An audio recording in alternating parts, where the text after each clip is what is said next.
Presidente Petro, no persista en el error. La defensa del nombramiento de Daniel Mendoza como embajador de Tailandia fue equivocada y sobre todo torpe. Columna de Sara Tufano para El Tiempo. El 16 de junio de 2020, el periodista Julián Martínez, el abogado Iván Cancino y yo participamos en el programa Cartas sobre la Mesa de Actualidad RT para hablar sobre la serie Matarife, cuyo primer capítulo había sido estrenado unas semanas antes. En esa ocasión dije que la serie me parecía novedosa por el formato, lo cual permitía su rápida difusión, y que su éxito se debía a que surgía en un momento en el que la imagen de Uribe alcanzaba niveles históricos de impopularidad. Decidí ver los primeros capítulos de la serie porque no quería juzgarla a priori, pero nunca creí que Matarife, por sí sola, debilitó al uribismo, ni que contribuiría a que Petro llegara a la presidencia. En ese entonces tampoco conocía los trinos misóginos de Daniel Mendoza. En todo caso, no soy de las que dejan de ver una serie o dejan de leer un libro después de que su autor es acusado de violencia de género. Todo lo contrario, eso permite aproximarse a la obra con otra mirada.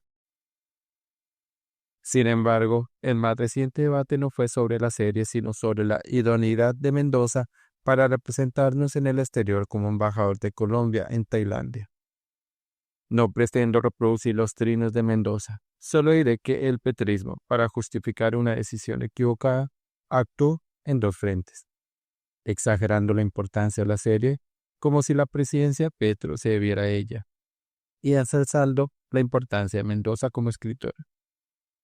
A continuación explicaré por qué esta defensa fue equivocada y sobre todo torpe.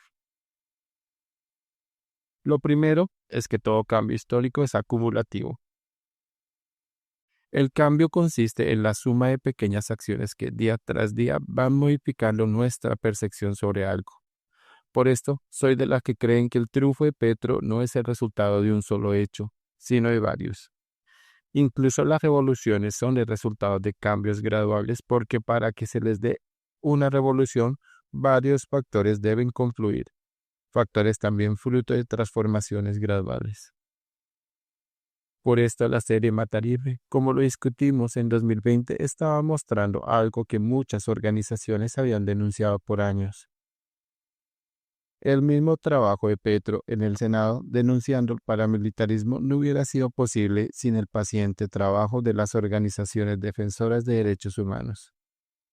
Algunos tienen más visibilidad haciendo esa labor que otros, pero la información proviene de varias fuentes y es fruto de un trabajo colectivo. Lo segundo es que, para restarle gravedad al contenido misógino de los trinos, sobreestimaron la capacidad artística de Mendoza. Petro lo comparó de manera absurda con Henry Miller o con Nabokov y siguió diciendo que esos trinos eran transcripciones de su libro, lo cual es falso. Por último, nadie en su círculo cercano fue capaz de convencerlo de que estaba equivocado. Todo lo contrario, parece estar rodeado de salameros profesionales. Del pacto histórico, solo 3 mujeres, Francia Márquez, Yael Quiroga y Carmen Ramírez, se pronunciaron públicamente contra ese nombramiento. Alain Tickner y Laura Gil también lo hicieron, pero ellas no provienen del pacto histórico y por lo tanto tienen más libertad para cuestionar a Petro. Pero la mayor torpeza fue no entender que hubo un cambio cultural que el mismo gobierno busca propiciar al hablar de política exterior feminista. Todo esto teniendo como telón de fondo el caso de Giselle Pelicón, quien durante 10 años fue drogada por su marido para que él y decenas de hombres pudieran violarla. Por todo esto, el gobierno colombiano no puede tener a un embajador que escribe trinos misóginos mientras afirma que su política exterior es feminista, y todo el mundo grita. Gracias, Giselle. Al parecer, los únicos que parecen no entender son Petro y sus más fervientes seguidores.